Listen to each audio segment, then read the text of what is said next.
नमस्कार, मैं आशीष कुमार और आप देख रहे हैं गर्दा talks. ICC women's world cup trophy अंततः भारतीय शेरनियों ने अपने हाथों में उठा ली।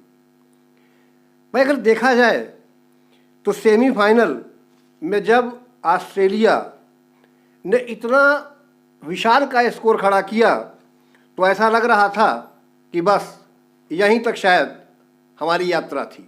ऑस्ट्रेलिया वो भी अजेय, जिससे भारत की जीत का परसेंटेज जो है, जहां इंडिया की जीत अगर देखी जाए तो 30% से भी कम, 13 में 3।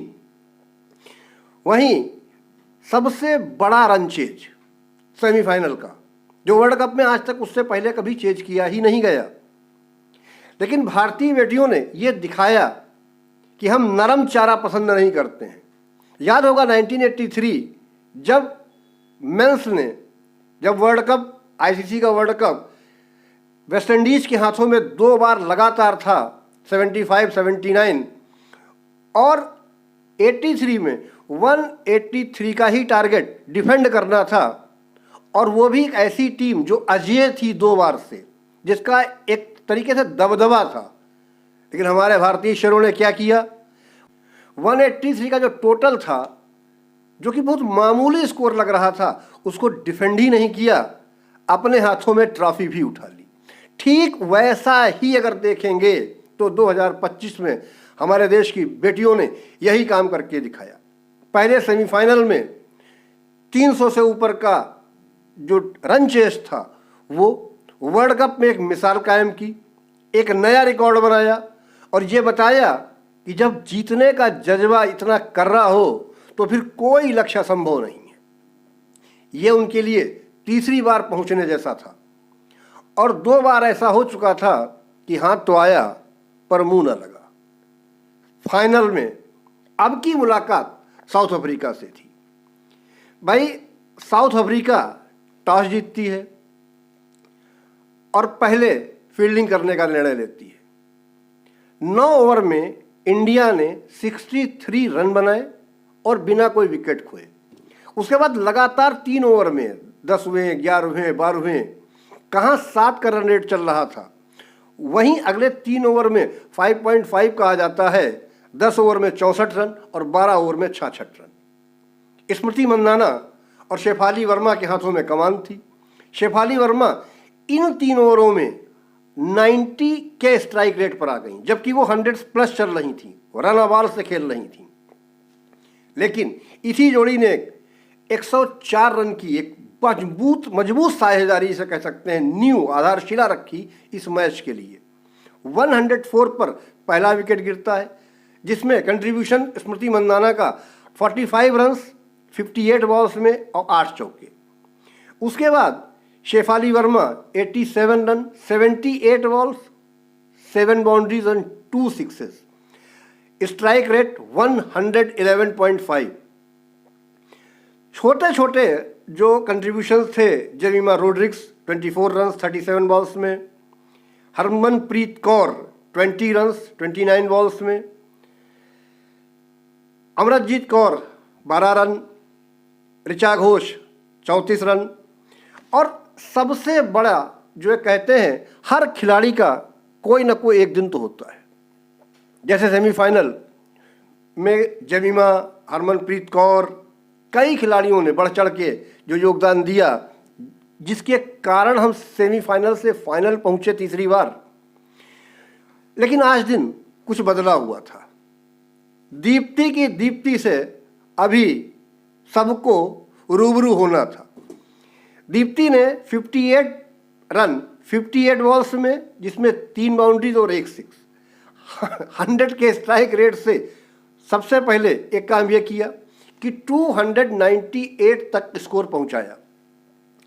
अब अगर पिच की बात की जाए, कंडीशंस की बात की जाए और कमेंटेटर्स की बात समझी जाए, जो क्रिकेट के एनालिस्ट हैं अगर उनकी भी बात समझी जाए, तो सबका एक मानना था कि ये जो टोटल है ये कम है। कम से कम 330 रनों का आसपास का टारगेट देना चाहिए था साउथ अफ्रीका को, क्योंकि ये जो 298 रन हैं, क्योंकि उन्हें 299 बनाने हैं और ये आसान नहीं है।